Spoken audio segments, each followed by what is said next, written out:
अस्सलामुअलैकुम, welcome back to my channel lifestyle with रूज में। आज जो मैं आप लोगों के लिए रेसिपी लेकर आई हूँ वो है होममेड कड़क सोन हलवे की रेसिपी।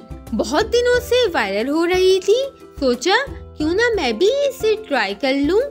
वैसे तो बेकरी से भी लिया जा सकता है, मगर घर की बनी हुई चीज की बात ही अलग होती है। चले आए, बिना टाइम वेस्ट किए हुए हम अपनी रेसिपी की तरफ बढ़ते हैं। मेरे पास मेजरिंग कप थे, जिसको मैंने सबसे पहले ऑयल से ब्रश कर लिया था।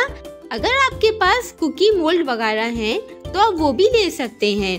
फर्स्ट स्टेप पे मैंने हर कप में बादाम और अखरोट को चॉप करके सेटिंग से डाल दिए थे। आप काजू और पिस्ता भी ले सकते हैं। सेकंड स्टेप पे मैंने मैदा 5 टेबल स्पून और milk powder 5 table spoon. Milk powder अच्छी क्वालिटी का ले लें, बट टी वाइटनर ना हो, और मैदे और मिल्क पाउडर को मिक्स कर लिया।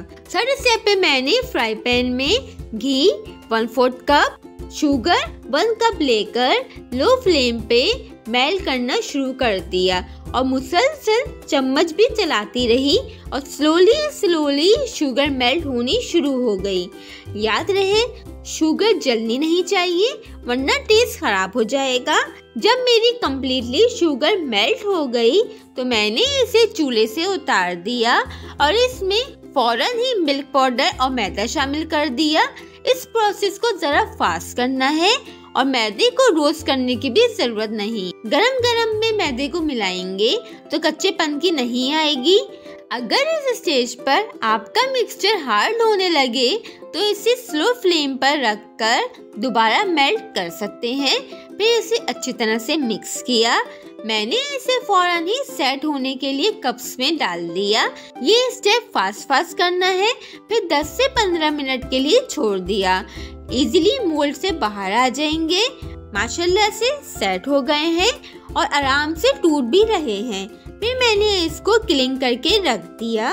ये एक छोटा सा रिव्यू था, बहुत ही मजे के बने थे और अपना एक्सपीरियंस मुझे जरूर शेयर करेगा।